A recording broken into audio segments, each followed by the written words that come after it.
Well, our Kathy Novak visited a hospital in Taipei where some of the most seriously injured people are being treated. And we have a warning, of course. Her report is going to contain some graphic images you may find disturbing. Some of the most badly injured people are being treated here at McKay Memorial Hospital. When the fireball ripped through the water park, people did what they could to get out.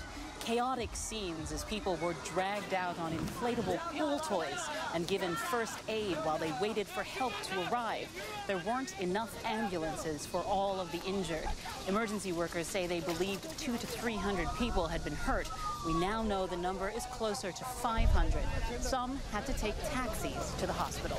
Dr. Ho, have you ever seen anything as bad as this in your career? No, this will be the biggest fire disaster ever seen in the Taiwan history.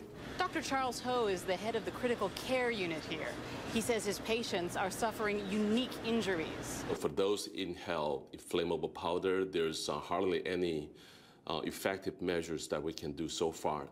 And for those direct skin burns, they will require lots of dressing.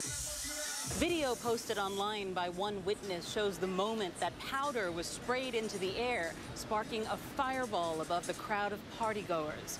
Organizer Lu Chengqi apologized to the victims and their families as he was brought in for questioning. I would like to apologize to everyone. No one wants to see this happen. I know that this is painful to be burned. I've had experience with that. With so many victims suffering from burns, I don't know what I can do, but I will do all I can to make it up. Fire officials say the powder is made out of cornstarch and should be harmless in small quantities. They believed what caused these horrific scenes is the large amount of powder that was sprayed onto the crowd. Victims who have burns to 20% of their body are considered severely injured. Some of those caught up in the blaze have burns to 80 or 90% of their bodies. Skin graft is a pivotal issue right now here at Taiwan.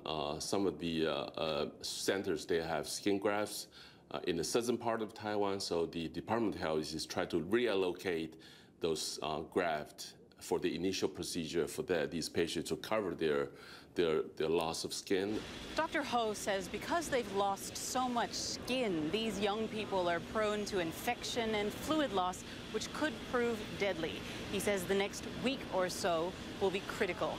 And if they make it through that, it could take months before they fully recover. Kathy Novak, CNN, Taipei.